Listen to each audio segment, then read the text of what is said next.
Assalamualaikum warahmatullahi wabarakatuh. Perkenalkan, nama saya Kumi Nailah Putri dari kelas 12.5. Pada kali ini, saya akan memaparkan materi dari bab 2 yaitu wirausaha untuk masa depan. Tetapi sebelumnya, di bab 2 ini kita akan membahas lebih intens tentang materi teks prosedur kompleks. Wirausaha.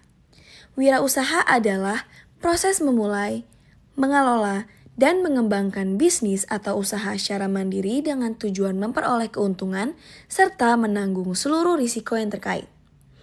Jadi, hubungan antara wirausaha dengan teks prosedur kompleks adalah sangat berkaitan, karena teks prosedur kompleks berfungsi sebagai panduan langkah demi langkah yang detail untuk menjalankan bisnis atau proses tertentu dalam kewirausahaan. Teks prosedur kompleks. Teks prosedur kompleks adalah teks yang berisi langkah-langkah yang harus ditempuh untuk mencapai tujuan yang diinginkan dan terdapat penjelasan keterangan dalam langkah tersebut. Lalu, ciri-ciri teks prosedur kompleks.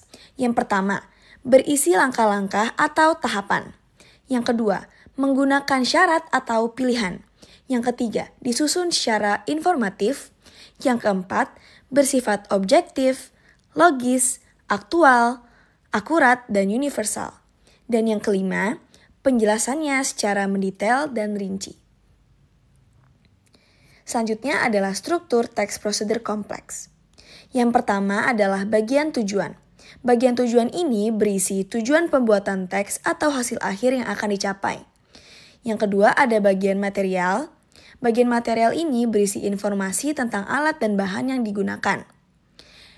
Di bagian ini termasuk opsional. Mengapa?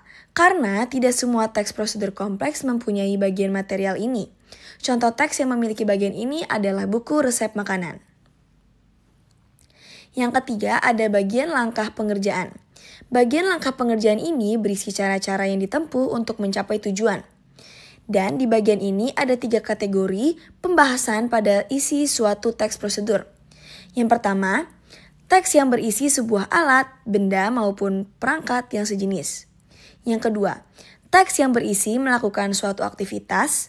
Dan yang ketiga, teks yang berisi suatu kebiasaan atau sifat tertentu. Yang terakhir adalah bagian penegasan ulang sebagai penutup. Bagian ini berisi kesimpulan atau sesuatu yang harus diperhatikan. Selanjutnya ada kaidah kebahasaan. Yang pertama ada kata kerja impresif, atau kata perintah, keharusan, atau larangan. Yang kedua, menggunakan kata teknis, yaitu kata yang menunjukkan kekhasan topik. Yang ketiga, menggunakan bilangan urutan atau angka, yang menunjukkan urutan. Yang keempat, ada partisipan manusia secara umum. Yang kelima, menggunakan verba material, yaitu kata kerja yang menunjukkan aktivitas fisik yang dapat dilakukan atau dilihat secara nyata. Yang keenam, menggunakan konjungsi temporal atau konjungsi syarat. Selanjutnya, cara menyajikan data di dalam teks.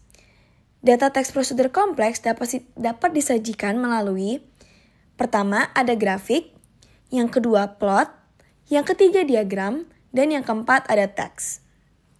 Selanjutnya, cara menyusun teks prosedur kompleks. Yang pertama, mencatat kegiatan yang pernah dilakukan. Yang kedua, menentukan tema kegiatan. Yang ketiga, membuat kerangka teks. Yang keempat, mengumpulkan alat dan bahan. Dan yang kelima, mengembangkan kerangka.